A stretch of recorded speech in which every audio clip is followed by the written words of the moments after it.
Hi there, and thank you for making time to join our presentation on Chicago crime, predicting crime density by ward. I'm Cole Akers, I'm Steve Delaney. and we thank you so much for being here with us as we discuss applications of our model and our research.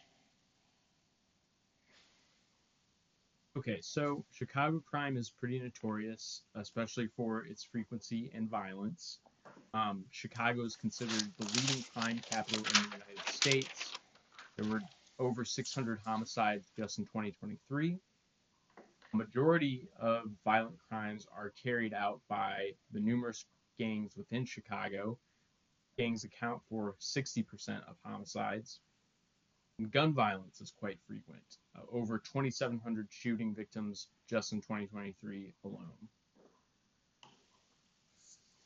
Although Chicago still struggles with crime, overall rates have steadily declined over the past 2 decades. On average, the number of reported cases has dropped by about 6% every year compared to the previous year. This trend shows sustained improvement across violent and nonviolent categories. However, it is important to note that even with this decline, significant seasonal and geographic patterns remain, meaning crime is not disappearing uniformly across the city. So, why is crime declining?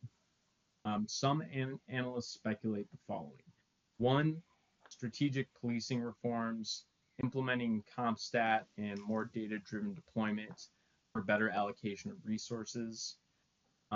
Studies show that shifts in demographics and an aging population can lead to a decline in crime. Simply a decline in lead exposure in the water and sewage system.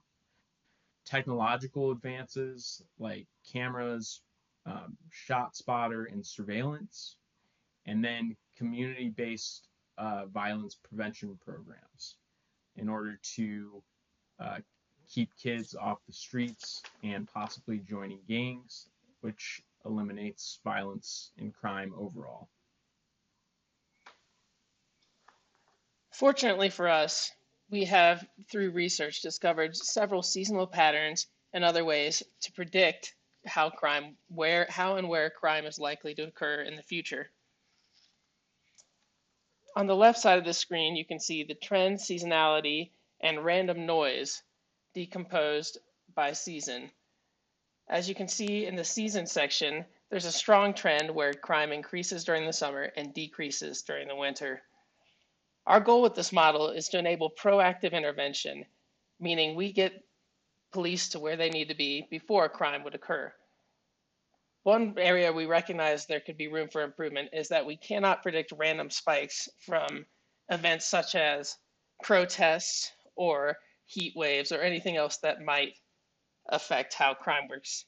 That's how we see down the bottom with the residual noise many outlying points of data.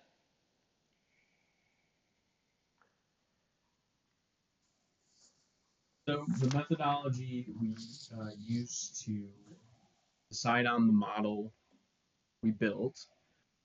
First, we did a rigorous cleaning of the data, removed any outliers, null values, eliminated redundant or unnecessary columns. Our final data set was composed of data from 2003 to 2022, which was roughly 6 million records.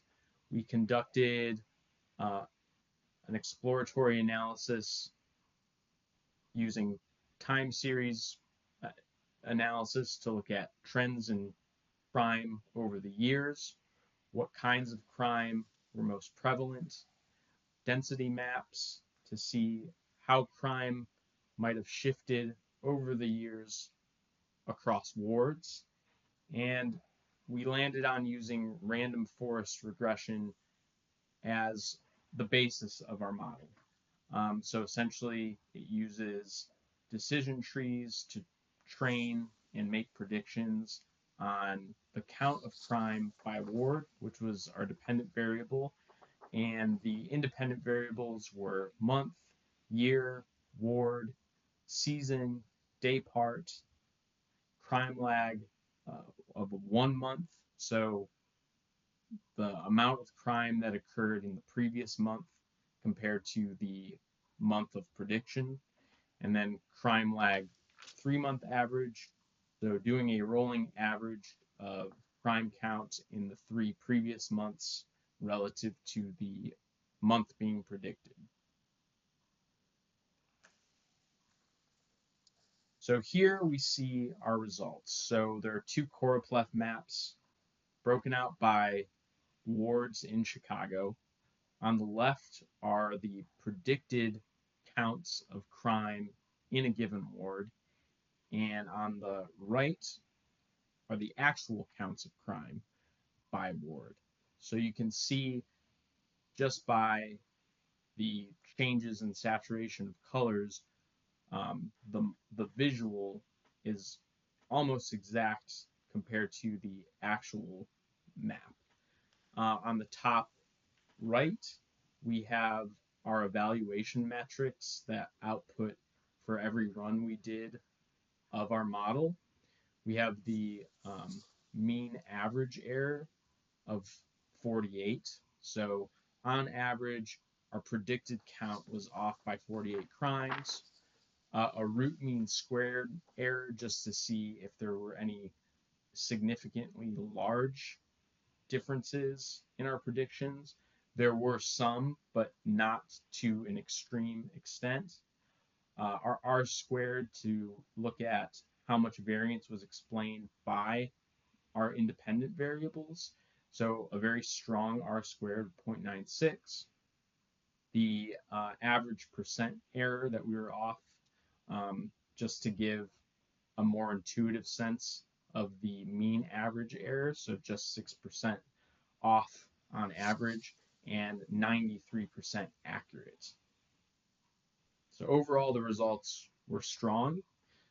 This is looking at July of 2003, and then we have 3 other examples of our results, all within July. This is 2010.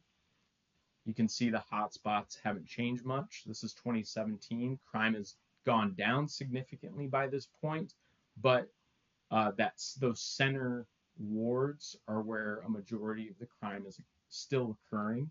And then finally, July of 2022. Now, this might be misleading because it looks like there's more crime in those central locations, but relative to the previous slide, crime has still gone down. So it's just more crime is happening in those central regions. This project represents an initial step towards building a broader predictive analytics framework for public safety. With our model, law enforcement can anticipate emerging hotspots and strategically deploy resources in advance rather than responding reactively. Practical benefits include faster response times, more efficient use of policing resources, and better justification for budget allocation.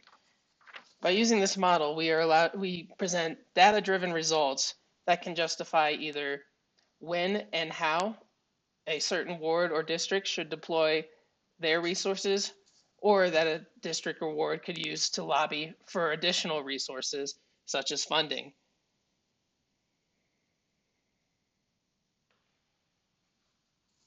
So in conclusion, our results show that while the number of crimes have consistently decreased citywide, the hotspots remain consistent over the years. That fact is likely known by Chicago law enforcement, but with data science, it can be proven more definitively. We did take a pivot from our initial goal, which was to build a model that predicts the primary type based on factors like ward and time of day or location, and instead decided to display the raw crime amount per ward. We decided to go this route because we thought it would be more proactive and more usable in a real world application. Given more time, we might have made a more robust model, more accurate and more descriptive. So indications of those crime types in certain areas, indication of when crime is happening and what specific locations, whether it's a sidewalk, domestic, something like that. parking structure, predicting how the crime landscape might change in reaction to law enforcement efforts. Overall, the data set was quite dense, and there were a lot of other demographic factors that we could have included.